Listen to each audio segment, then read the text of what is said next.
வணக்கம். நீங்கள் கேட்டுக்கொண்டிருப்பது தமிழ் வானொலி. நான் உங்கள் தோழி. இன்னைக்கு நாம பார்க்க போற கதையோட தலைப்பு கூட்டு குடும்பமா தனி குடித்தனமா. வாங்க கதைய ஆரம்பிக்கலாம். ராமநாதன் சென்னையில உள்ள பல பெரிய பிசினஸ்மேன்கள்ல இவரும் ஒருத்தர். 30 வருஷத்துக்கும் மேலாக கடின உழைப்பையும் ஒழுக்கத்தையும் அடிப்படையா கொண்டு ஒரு மிகப்பெரிய சாம்ராஜ்யத்தை உருவாக்கியிருக்காரு. அவரோட ஜவுளி கடைய தெரியாதவங்களே இல்லைன்னு சொல்லலாம். அந்த அளவுக்கு ரொம்ப பிரபலமானது. காலப்போக்குல படிப்படியா முன்னேறி ஒரு சூப்பர் மார்க்கெட், ஒரு எலக்ட்ரானிக் பொருட்கள் கடை, ஒரு எவர் சில்வர் கடைன்னு மேலும் 3 புதிய கடைகளை தொடங்கி அவர் தன்னோட தொழில விரிவுபடுத்தியிருந்தாரு. அவர் தொட்டதெல்லாம் பொன்னாச்சு. எல்லா தொழிலையும் நல்ல லாபம் வந்துச்சு. அவரோட மனைவி பேரு மீனாட்சி. அந்த இல்லத்தோட உயிர் நாடியே மீனாட்சி தான். ராமநாதன் அந்த குடும்பத்தோட இதயம் அப்படின்னா மீனாட்சி அந்த குடும்பத்தோட இதய துடிப்பு. ராமநாதனுக்கு உலகமே வீடு, மீனாட்சிக்கு வீடுதான் உலகம். ராமநாதன் மீனாட்சி தம்பதிகளுக்கு 2 பசங்க, ஒரு பொண்ணு. பெரிய பையன் பேரு கதிர் என்கிற கதிரேசன். அவனோட மனைவி பேரு வான்மதி. கதிரேசன் வான்மதி தம்பதிகளுக்கு ஒரு பையன் பேரு அர்ஜுன். 2வது பையன் பேரு சரவணன். அவனோட மனைவி பேரு ரேவதி. சரவணன் ரேவதி தம்பதிகளுக்கு ஒரு பொண்ணு பேரு நிலா. ராமநாதன் மீனாட்சியோட சீமந்த புத்திரி கவிதா. அவளோட புருஷன் பேரு பிரகாஷ். பிரகாஷ் கவிதா தம்பதிகளுக்கு ஒரு பையன் பேரு கிஷோர். இப்படி ராமநாதன் மீனாட்சி உட்பட 2 பசங்க, 2 மருமகள்க, ஒரு மக, மாப்பிள, பேத்தி, பேரன்கன்னு வீட்ல மொத்தம் 11 பேரு. எல்லாரும் ஒத்துமையா கூட்டு குடும்பமா வாழணும்ன்றதான் ராமநாதன் மீனாட்சியோட விருப்பம். பெத்தவங்களோட விருப்பத்தை பிள்ளைகள் நிறைவேற்றிக்கிட்டு இருந்தாங்க. கதிர் பொறுப்பான பையன். அப்பா அம்மா பேச்சுக்கு மறு பேச்சு பேசாதவன். சூப்பர் மார்க்கெட்ட பொறுப்பா பாத்துக்கிறான். வான்மதி அழகும் அறிவும் நிறைஞ்ச பொண்ணு. பொறுப்பும் கடமை உணர்வும் உள்ளவ. குடும்ப உறவுகளுக்கு முக்கியத்துவம் கொடுக்கறவ. ஏமாத்துறது, பொய் சொல்றது சுத்தமா பிடிக்காது. சரவணன் எலக்ட்ரானிக் கடைய பொறுப்பா பாத்துக்கிறான். தன்னை விட சிறந்தவன் யாருமே இல்ல அப்படின்ற எண்ணம் அவனுக்குள்ள நிரம்பி இருக்கு. அவன் பாத்துக்கிற எலக்ட்ரானிக் கடை தான் ரொம்ப சிறந்தது, எதிர்காலமே எலக்ட்ரானிக் பொருட்களை நம்பிதான் இருக்குன்னு ரொம்ப பெருமையா பேசுவான். ரேவதி வான்மதிக்கு நேர் எதிர். பொறுப்பு கிலோ என்ன விலைன்னு கேப்பா. பொறாமையோட பிறப்பிடம். எதுலயும் குற்றங்குறை கண்டுபிடிக்கிற குணம் அவளோட கூடவே பிறந்தது. பிரகாஷ் ராமநாதனோட தங்கச்சி பையன். பிரகாஷ் சின்ன பிள்ளையா இருக்கும் போதே அவனோட அப்பா அம்மா காலமாயிட்டாங்க. அதுக்கப்புறம் பிரகாஷ வளர்த்து படிக்க வச்சது எல்லாம் ராமநாதனும் மீனாட்சியும் தான். அதோட மட்டும் அவங்க நிறுத்திரல. அவன் படிப்பு முடிச்சதும் எவர் சில்வர் கடைய அவங்கிட்ட ஒப்படைச்சாங்க. மக கவிதாவை அவனுக்கு கல்யாணமும் பண்ணி வச்சாங்க. அந்த வீட்ல பிறக்கலைனாலும் கதிர் சரவணனுக்கு என்ன உரிமை இருக்கோ அதே உரிமை பிரகாஷுக்கும் இருக்கு. இருந்தாலும் கதிர் சரவணன் மாதிரி நாம இல்ல, என்னதான் மருமகனா இருந்தாலும் மகை மாதிரி ஆகாது அப்படின்ற தாழ்வு மனப்பான்மை அவங்கிட்ட நிறைய இருக்கு. ஜவுளி கடைய ராமநாதன் பாத்துக்கிறாரு. அவரோட சுய சம்பாத்தியத்துல உருவானதா இந்த சொத்துக்கள் எல்லாம். அவங்க இருக்கிறது சொந்த வீடு. ராமநாதன் சம்பாத்தியத்துல உருவான வீடுதான் அது.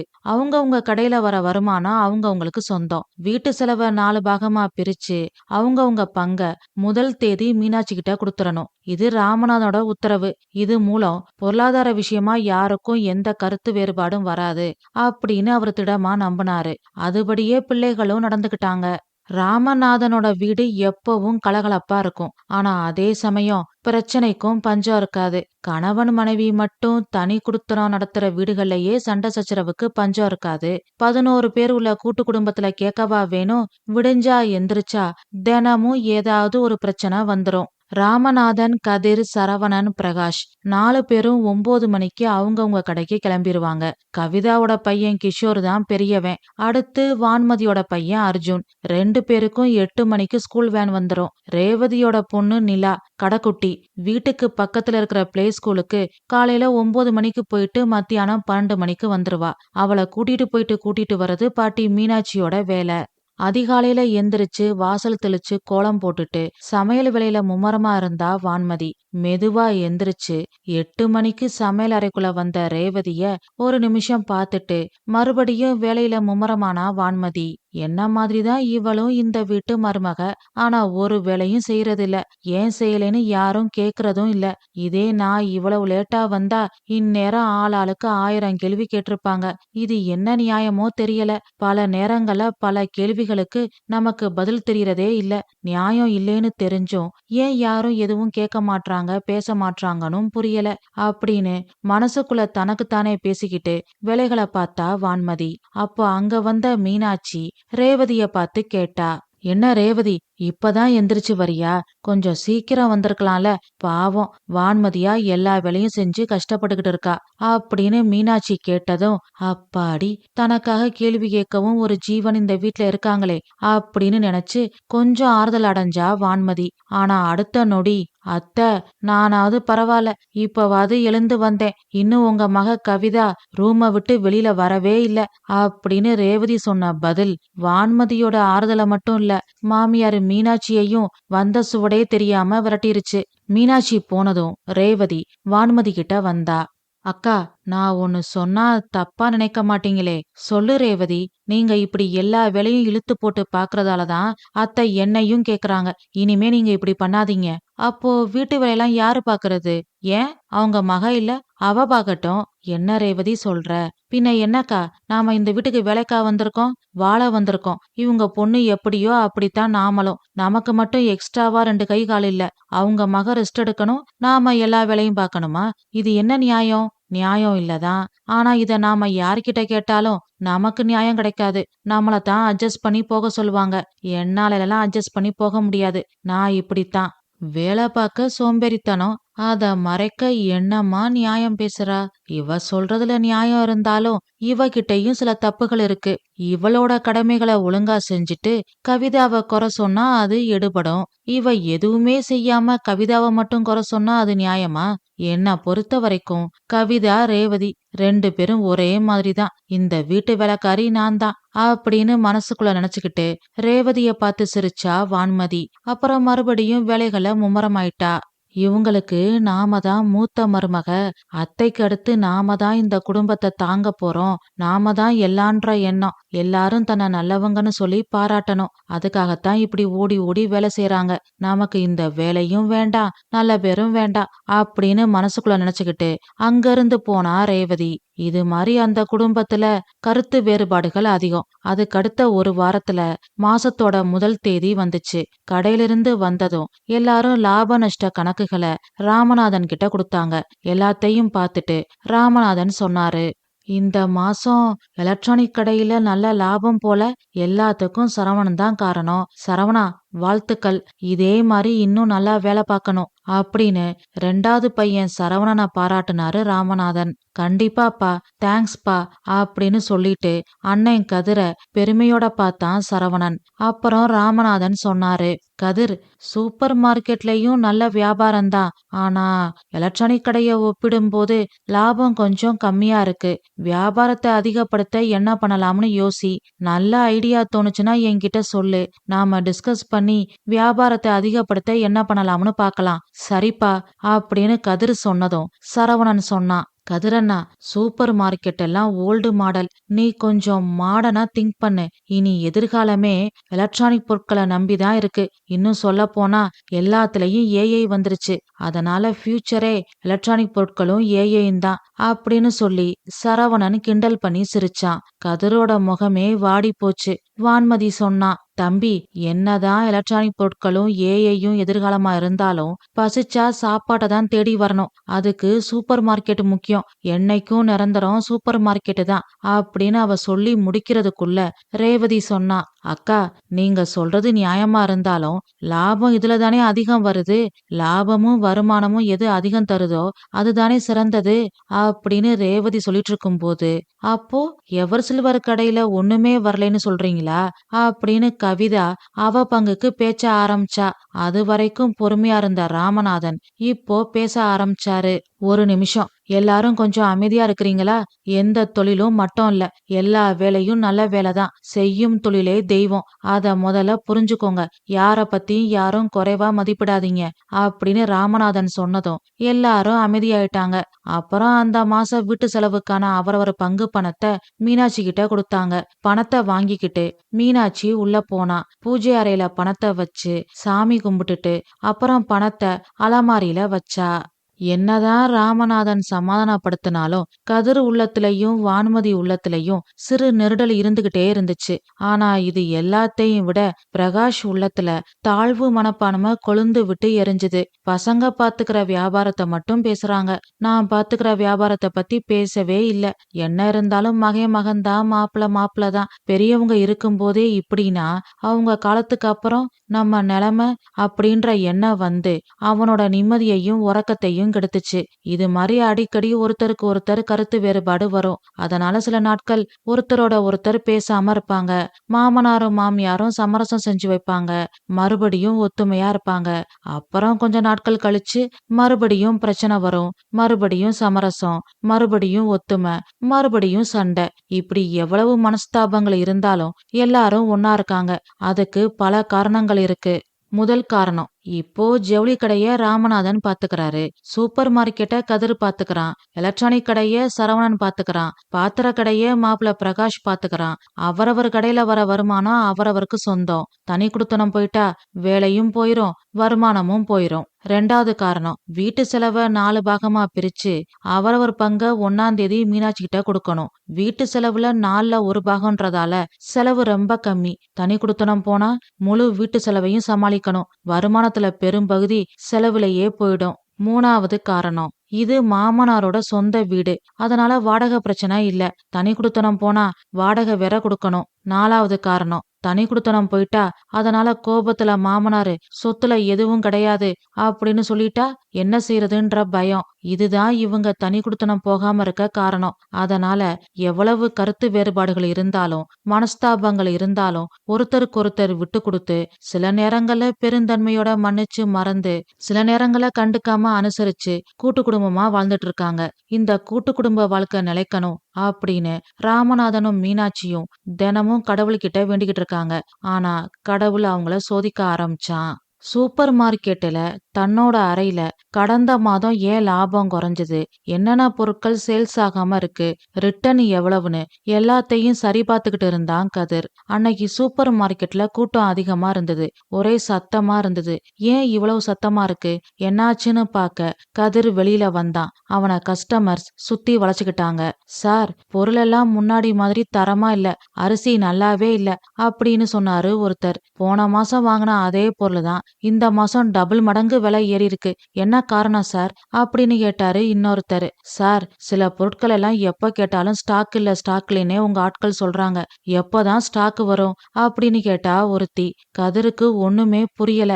அப்புறம் சுதாரிச்சுக்கிட்டு அவங்கள பார்த்து சொன்னான், சிரமத்துக்கு மன்னிக்கணும், எனக்கு ஒன்னும் புரியல, எனக்கு தெரியாம ஏதோ தப்பு நடந்திருக்கு, அதத்தான் செக் பண்ணிக்கிட்டு இருக்கேன். வெளியில சத்தம் அதிகமானதும் வந்து என்னன்னு பார்த்தேன். உங்க கஷ்டம் எனக்கு நல்லா புரியுது, எனக்கு கொஞ்சம் டைம் கொடுங்க, அடுத்த தடவை நீங்க வரும்போது முன்னாடி மாதிரியே எல்லாம் சரியா இருக்கும் அப்படின்னு கதிர் பணிவோட சொன்னதும் கஸ்டமர்ஸ் தங்களுக்குள்ள ஏதேதோ பேசிக்கிட்டோம் முணுமுணுத்துக்கிட்டோம் அங்கிருந்து போனாங்க. அவங்க போனதும் கதிர் மறுபடியும் அவனோட அறைக்கு போனான். எல்லா டாக்குமெண்ட்ஸ், சப்ளையர் பில்ஸ், அக்ரிமெண்ட்னு எல்லாத்தையும் முன்னாடிய விட ரொம்ப உன்னிப்பா கவனிக்க ஆரம்பிச்சான். அப்பதான் அவன் உன்ன கவனிச்சான். அதிர்ச்சியில உறைஞ்சு போய் நின்னான். ஒரு புதிய கம்பெனியோட செஞ்சுகிட்ட சப்ளையர் அக்ரிமெண்ட் ஒண்ணு இருந்தது. அந்த கம்பெனி கிட்ட அவன் பேசினதும் இல்ல, அப்படி ஒரு அக்ரிமெண்ட் போடவும் இல்ல.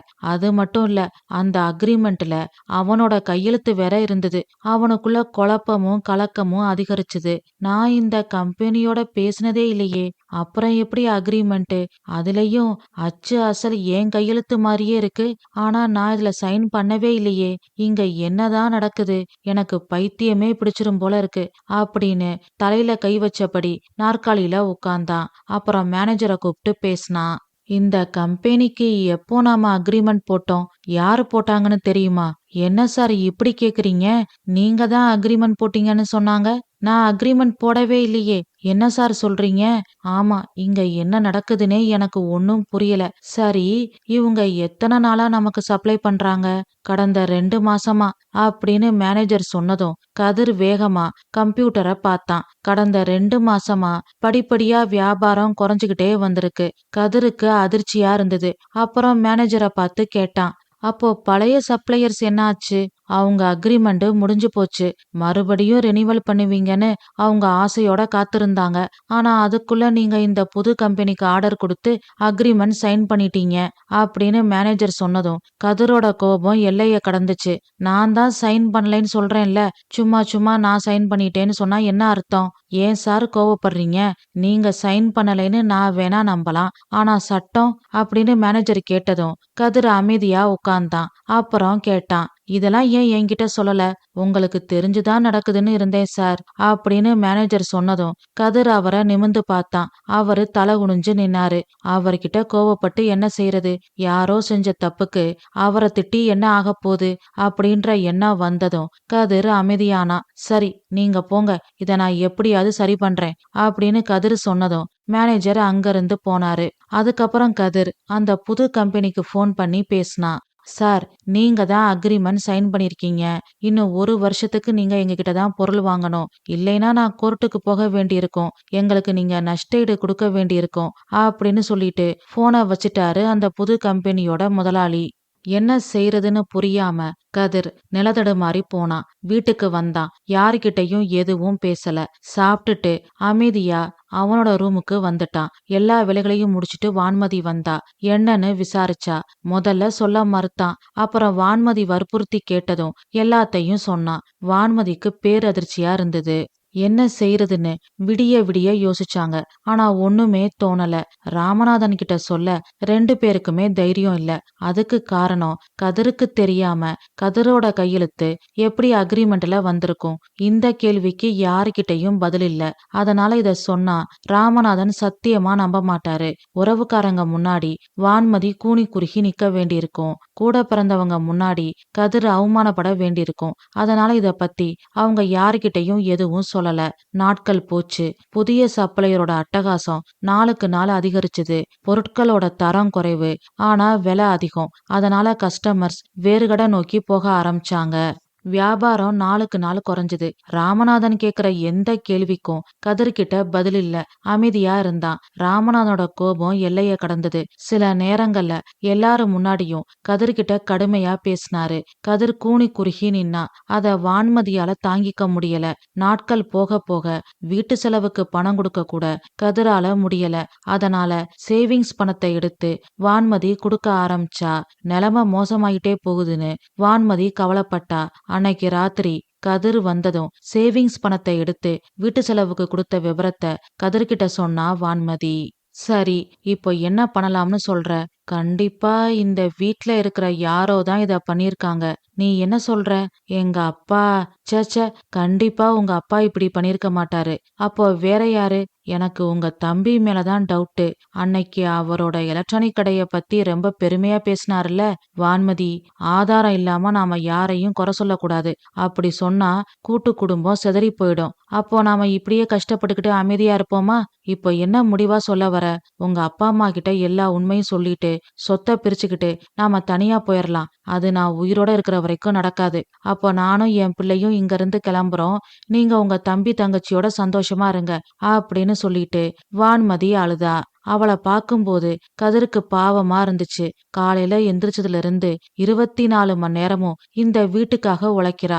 அவ படிச்ச படிப்புக்கு அவ நினைச்சிருந்தா வேலைக்கு போயிருக்கலாம். ஆனா எனக்காக எல்லாத்தையும் விட்டுட்டு என் குடும்பமே கதின்னு இருக்கா. இந்த நிலையில இவ்வளவு கஷ்டங்களையும் அவமானங்களையும் தாங்கிக்கோனா அவ என்ன செய்வா அப்படின்னு நினைச்சு பரிதாபப்பட்டான். அப்புறம் அவளோட கைய பிடிச்சுக்கிட்டு சொன்னான், நான் சொல்றத கொஞ்சம் பொறுமையா கேளு. முதல்ல யாரு தப்பு பண்ணாங்கன்னு கண்டுபிடிப்போம்.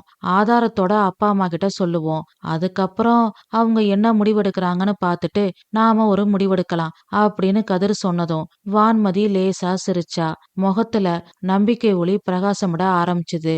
மறுநாள் அர்ஜுனை ஸ்கூல்ல விட்டுட்டு அப்படியே பொருட்கள் வாங்க அவங்க சூப்பர் மார்க்கெட்டுக்கு வந்தா வான்மதி. சொந்த கடையா இருந்தாலும் காசு கொடுத்துதான் பொருள் வாங்கணும்ன்றது ராமநாதனோட எழுதப்படாத சட்டம். அதனால பணத்தை எடுத்துக்கிட்டு சூப்பர் மார்க்கெட்டுக்கு வந்தா. அப்பதான் அங்க புது கம்பெனில இருந்து பொருட்களை டெலிவரி பண்ணிக்கிட்டு இருந்தாங்க. அந்த டெலிவரி பாய் கிட்ட வான்மதி பேச்சு கொடுத்தா. ஏன்பா, உங்க கம்பெனி எத்தனை வருஷமா இந்த வியாபாரத்தை பண்ணிட்டு இருக்காங்க? இப்போதான் மேடம், ஒரு 8 மாசமா. ஓ, ஸ்டார்ட் பண்ண 2வது மாசமே எங்க கூட தான் அக்ரிமெண்டா? ஆமா மேடம். உங்க முதலாளிக்கு இது ஒண்ணுதான் பிசினஸா இல்ல எலக்ட்ரானிக்ஸ் மாதிரி வேற ஏதாவது பிசினஸ் இருக்கா அப்படின்னு கதிரோட தம்பி சரவணன் தான் இதுக்கு காரணம்ன்ற எண்ணத்தோட டெலிவரி பாய் கிட்ட கேட்டா வான்மதி. ஆனா அவன் சொன்ன பதில கேட்டு அவ திடுக்கிட்டு போயிட்டா. இல்ல மேடம், எவர் சில்வர் பிசினஸ் தான் எங்க முதலாளியோட முக்கியமான பிசினஸ். இது இப்போ ஸ்டார்ட் பண்ண பிசினஸ் தான் அப்படின்னு டெலிவரி பாய் சொன்னதும் வான்மதிக்கு ஒண்ணுமே புரியல. எவர் சில்வர் பிசினஸா? ஆமா மேடம். அப்போ எங்க சூப்பர் மார்க்கெட் உங்களுக்கு எப்படி தெரிஞ்சது? உங்களுக்கு விஷயமே தெரியாதா? பிரகாஷ் அண்ணன் தான் கதிர் அண்ணனை பத்தியும் உங்க சூப்பர் மார்க்கெட் பத்தியும் சொன்னாரு. பிரகாஷா? ஆமா மேடம். அவரு உங்க வீட்டு மாப்பிள்ள தானே? அவர் தானே எவர் சில்வர் கடைய பாத்துக்கிறாரு. ஆமா, அவர்தான் உங்களோட எங்க முதலாளி பிசினஸ் பண்ண காரணமே. ரொம்ப தங்கமான மனுஷன், நல்லவரு. இப்ப கூட அங்க லோடு இறக்க எங்க கம்பெனி வண்டி போயிருக்கு. எங்க முதலாளியும் பிரகாஷ் அண்ணனும் பயங்கர தோஸ்து அப்படின்னு அவன் சொல்லிட்டு இருக்கும் போதே அவன் கூட வந்த வேலையாட்களை அவனை கூப்பிட அவன் அங்கிருந்து கிளம்பிட்டான். வான்மதிக்கு தலை சுத்துற மாதிரி ஒரு உணர்வு. சில போல அப்படியே நின்னா. அப்புறம் இத கதிர்கிட்ட வான்மதி சொன்னதும் கதிர் திகைச்சு போயிட்டான். அவரு எப்படிங்க உங்க கையெழுத்த போட்டாரு? அதான் எனக்கு புரியல. ஆனா பேங்க் செக்ல என் கையெழுத்த பாத்திருக்கான். அத வச்சு பிரகாஷ் எப்படி? இதுக்கு மேல என்னால சும்மா இருக்க முடியாது. இன்னைக்கு இது பத்தின எல்லா உண்மையும் வீட்ல எல்லார்கிட்டயும் சொல்ல போறேன். நடக்கிறது நடக்கட்டும் அப்படின்னு சொல்லிட்டு வேகமா வீட்டுக்கு போனான். அன்னைக்கு ராத்திரி நடந்த எல்லாத்தையும் எல்லார்கிட்டயும் சொன்னான். முதல்ல பிரகாஷ் மறுத்தான். கவிதா கோபப்பட்டு சண்டை போட்டா. ஆனா பிரகாஷோட போன்ல இருந்து புது கம்பெனி ஓனருக்கு போன் செஞ்சு பாருங்கன்னு வான்மதி சொன்னதும் ராமநாதன் பிரகாஷோட போனை வாங்கி அந்த புது கம்பெனி முதலாளிக்கு போன் பண்ணி பேசினாரு. உண்மை வெட்ட வெளிச்சம் ஆச்சு. எல்லாரும் என்னை மன்னிச்சிருங்க. கதிருக்கும் சரவணனுக்கும் கொடுக்கற முக்கியத்துவத்தை நீங்க எனக்கு கொடுக்கல. என்னோட பிசினஸ பத்தி என் திறமைய பத்தி நீங்க பாராட்டவே இல்ல. இப்பவே இப்படின்னா நாளைக்கு உங்க காலத்துக்கு அப்புறம் என் நிலைமை, உங்க இடத்துக்கு கதிர் வந்தா என் நிலைமை. அதனாலதான் நான் இப்படி செஞ்சேன். முதல்ல கதிரை ஒண்ணு இல்லாதவன் ஆக்கணும், அடுத்து சரவணனை, அதுக்கப்புறம் இந்த வீட்டு பொறுப்பு என் கைக்கு வரணும். எனக்கு கீழே தான் இவங்க வேலை பார்க்கணும். அப்பதான் நான் எப்பவுமே இங்க இருக்க முடியும். ஆனா உங்க ஆசைப்படி இந்த குடும்பம் ஒத்துமையா ஒரே வீட்ல இருக்குமாமா. அதுதான் என்னோட ஆசையும். ஆனா அதே சமயம் பிசினஸ் பொறுப்பு என் கைக்கு வரணும். அதுக்காகத்தான் இப்படி செஞ்சேன் அப்படின்னு பிரகாஷ் சொன்னதும் எல்லாரும் அதிர்ச்சியில அமைதியா இருந்தாங்க. ராமநாதன் பேச ஆரம்பிச்சாரு. பிரகாஷ், உன்னை என்னைக்குமே நாங்க வேற வீட்டு பிள்ளையா நினைச்சதே இல்ல. என்னைக்கு என் தங்கச்சி போனாலோ அன்னைக்கே நீயும் எங்க பிள்ளைதான், இந்த வீட்டு பிள்ளைதான்னு நாங்க முடிவு பண்ணிட்டோம். வேற எந்த பொண்ணையாவது உனக்கு கட்டி வச்சா உன்னை எங்க கிட்ட இருந்து பிரிச்சு கூட்டிட்டு போயிடுவாளோன்னு பயந்துதான் எங்க மகளையே உனக்கு கட்டி வச்சோம். பேச்சுல, செயல்ல, பிசினஸ்ல நீ அப்படியே என்ன மாதிரியே இருந்த. உன்னை பாராட்டுறது என்ன நானே பாராட்டிக்கிற மாதிரி இருந்துச்சு. அதனாலதான் நான் உன்னை பாராட்டல. ஆனா அது உனக்குள்ள இப்படி ஒரு எண்ணத்தை உருவாக்கி இருக்கும்னு நான் கற்பனை பண்ணி கூட பார்க்கல அப்படின்னு ராமநாதன் சொல்ல சொல்ல பிரகாஷ் மனம் உடைஞ்சு அழுக ஆரம்பிச்சான். ராமநாதன் கால்ல விழுந்து அழுதான். சரி, எல்லாரும் போய் படுங்க, நாளைக்கு நான் ஒரு முடிவெடுக்கிறேன் அப்படின்னு ராமநாதன் சொன்னதும் எல்லாரும் அமைதியா அங்கிருந்து போனாங்க. எல்லார்கிட்டையும் ஒரு இனம் புரியாத துக்கம், கலக்கம். யாரும் யாரு கூடவும் பேசல. குழந்தைகளை தவிர பெரியவங்க எல்லாரும் தூங்காம முழிச்சுக்கிட்டே இருந்தாங்க. கதிர்கிட்ட வான்மதி சொன்னா, நாளைக்கு உங்க அப்பா என்ன சொன்னாலும் சரி, நாம தனி குடித்தனம் போறோம் அப்படின்னு வான்மதி சொன்னதும் கதிர் அவளை ஆச்சரியமா பார்த்தான். வான்மதி மேலும் சொன்னா, என்ன பாக்குறீங்க? இன்னைக்கு உங்க கையெழுத்த போட்ட உங்க தங்கச்சி புருஷன் நாளைக்கு என்ன வேணாலும் பண்ணுவாரு. நியாயமா பார்த்தா உங்க தங்கச்சி புருஷன் இந்நேரம் ஜெயில இருந்திருக்கணும் அப்படின்னு வான்மதி சொல்ல சொல்ல கதிர் அமைதியா இருந்தான். அவ சொல்றதுல நியாயம் இல்லாம இல்ல. இருந்தாலும் அவன் மனசு தனி குடித்தனத்துக்கு சம்மதிக்க மறுத்துச்சு. அப்புறம் நீண்ட பெருமூச்சு விட்டான். வான்மதிய பார்த்து சொன்னான், கொஞ்சம் பொறுமையா இரு, நாளைக்கு அப்பா என்ன முடிவெடுக்கிறாருன்னு பார்க்கலாம் அப்படின்னு கதிர் சொன்னதும் வான்மதி கோபமா முகத்தை திருப்பி கிளம்பிக்கிட்டா. மறுநாள் பொழுது விடிஞ்சுது. ராமநாதன் எல்லாரையும் கூப்பிட்டாரு. எல்லாரும் ஹாலுக்கு வந்தாங்க. ராமநாதன் பேச ஆரம்பிச்சாரு. நியாயமா பார்த்தா பிரகாஷ் ஜெயிலுக்கு போகணும் அப்படின்னு ராமநாதன் சொன்னதும் கவிதா அழுக ஆரம்பிச்சா. கதிர் சொன்னா, அதெல்லாம் ஒண்ணும் வேண்டாப்பா, அந்த புது கம்பெனியோட அக்ரிமெண்ட்டை கேன்சல் பண்ணிட்டு பழைய கம்பெனியோட அக்ரிமெண்ட்டை கண்டினியூ பண்ணா போதும் அப்படின்னு கதிர் சொன்னதும் பிரகாஷ் ஓடி வந்து கதிரை கட்டி பிடிச்சுக்கிட்டான். என்ன மன்னிச்சிரு கதிரு அப்படின்னு சொல்லி அழுதான். பரவாயில்ல விடு அப்படின்னு சொல்லிக்கிட்டே வான்மதிய பார்த்தான் கதிர். அவனை முறைச்சுக்கிட்டு இருந்தா வான்மதி. கதிர் அமைதியா தலை குனிஞ்சு நின்னா. ராமநாதன் சிறு புன்னகையோட கதிரை பார்த்து பேச ஆரம்பிச்சாரு. நேத்தே நான் அந்த புது கம்பெனி முதலாளி கிட்ட பேசிட்டேன். அவரும் செஞ்ச தப்ப ஒத்துக்கிட்டு மன்னிப்பு கேட்டுட்டாரு. பழைய கம்பெனி முதலாளி கிட்ட நடந்ததை சொல்லி உதவி கேட்டேன். அவரும் சரின்னு சொல்லிட்டாரு. இன்னைக்கு நீ கேட்ட மாதிரியே புது கம்பெனியோட அக்ரிமெண்ட்டை கேன்சல் பண்ணிட்டு பழைய கம்பெனியோட அக்ரிமெண்ட்டை சைன் பண்ணிரலாம். தேங்க்ஸ்பா. அது மட்டும் இல்ல, உனக்கு ஏற்பட்ட நஷ்டத்துக்கு ஈடா பிரகாஷ் கடந்த 6 மாசமா அவனுக்கு வந்த லாபத்துல உனக்கு சரிபாதி பங்கு தரணும். இது என்னோட முடிவு. நீ என்ன சொல்ற பிரகாஷ் அப்படின்னு ராமநாதன் சொன்னதும் பிரகாஷ் சம்மதம்னு சொன்னான். அப்புறம் ராமநாதன் சொன்னாரு, 2 முக்கியமான முடிவை எடுத்திருக்கேன். அதுக்கு நீங்க எல்லாரும் சம்மதிக்கணும் அப்படின்னு ராமநாதன் சொன்னதும் எல்லாரும் அவரையே ஆர்வமா பார்த்தாங்க. ராமநாதன் பேச ஆரம்பிச்சாரு. பிசினஸ்ல லாப நஷ்டம் சகஜம். ஆனா குடும்பத்துக்குள்ள துரோகத்தை சகிச்சுக்க முடியாது. இருந்தாலும் குடும்ப ஒத்துமை கெட்டு போயிடக்கூடாதுன்னு நான் ஒரு சில முடிவு எடுத்திருக்கேன். இன்னையிலிருந்து 4 கடைகளுக்குமான எல்லா சப்ளையர் அக்ரிமெண்ட்களையும் நானே பாத்துக்கிறேன். நீங்க 3 பேரும் கடைகளை நேர்மையா நிர்வாகம் பண்ணா மட்டும் போதும். எனக்கு அப்புறம் இந்த பொறுப்பு கதிர்கிட்ட போகும். இந்த குடும்பம் எப்பவுமே கூட்டு குடும்பமா ஒத்துமையா இருக்கணும். யாராவது ஒருத்தர் குடும்பத்தை பிரிச்சு சொத்துக்களை பங்கு போட முயற்சி பண்ணா இந்த குடும்பத்துக்கு சொந்தமான எல்லா சொத்துக்களும் ஒரு காப்பகத்துக்கு தானமா போயிடும் அப்படின்னு உயிர் எழுதி வச்சிருக்கேன். இது என்னோட சுய சம்பாத்தியம். அதனால என்னை யாரும் எதுவும் கேட்க முடியாது அப்படின்னு ராமநாதன் சொன்னதும் எல்லாரும் ஒருத்தர ஒருத்தர் பாத்துக்கிட்டாங்க. அப்புறம் ராமநாதன் வான்மதிய பார்த்து கேட்டாரு, அம்மாடி வான்மதி, இங்க நடந்த பிரச்சனையால அதிகம் பாதிக்கப்பட்டது நீதான். நீ என்ன சொல்ற? மாமா, எனக்கு இந்த கூட்டு குடும்பத்தை பிரிக்கணும்னு எந்த எண்ணமும் இல்ல. ஆனா சொந்த வீட்லயே இப்படி நடந்தா நிம்மதியா எப்படி தூங்க முடியும்? எப்படி என் பிள்ளைய வளர்க்க முடியும்? அந்த கவலைதான் எனக்கு. இப்பவும் உனக்கு அந்த கவலை இருக்கா? இல்ல மாமா, ஆனா வேற கவலை இருக்கு. அது என்னமா கவலை? இந்த வீட்டுக்கு நானும் ரேவதியும் வாழ வந்திருக்கோம். கவிதா இந்த வீட்டு பொண்ணு.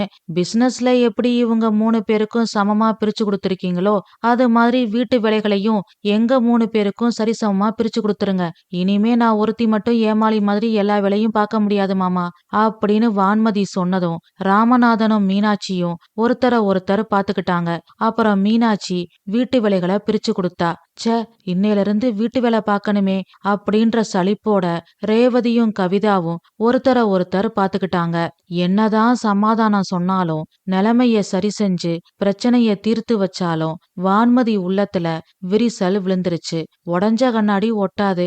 வேற வழி இல்லாம கடமைக்கேன்னு அவ கூட்டு குடும்பத்துக்கு சம்மதம் சொல்லி அட்ஜஸ்ட் பண்ணிக்கிட்டு இருக்கலாமே தவிர முன்னாடி மாதிரி அவகிட்ட அன்பையும் பாசத்தையும் சந்தோஷத்தையும் நாம எதிர்பார்க்க முடியாது அப்படின்னு ராமநாதனும் மீனாட்சியும் புரிஞ்சுக்கிட்டாங்க. ஆனா இது அவங்க வெளிப்படையா சொல்லல. காலம் எல்லாத்தையும் மாத்தும். தப்பு பண்றது மனித இயல்பு. தப்ப ஒத்துக்கிட்டு மன்னிப்பு கேக்குறது பெரிய விஷயம். அத பிரகாஷ் பண்ணா. மன்னிக்கிறது தெய்வ குணம். அந்த குணம் சீக்கிரமே வான்மதிக்கு வரும். பொருளை இழந்தா மறுபடியும் சம்பாதிக்கலாம். ஆனா உறவுகளை இழந்தா மறுபடியும் சம்பாதிக்க முடியாது. கதை முடிவுற்றது. இந்த கதை நான் எழுதின கதை.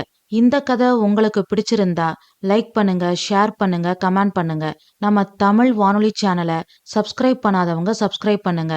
மீண்டும் அடுத்த கதையில் சந்திப்போம். நன்றி, வணக்கம்.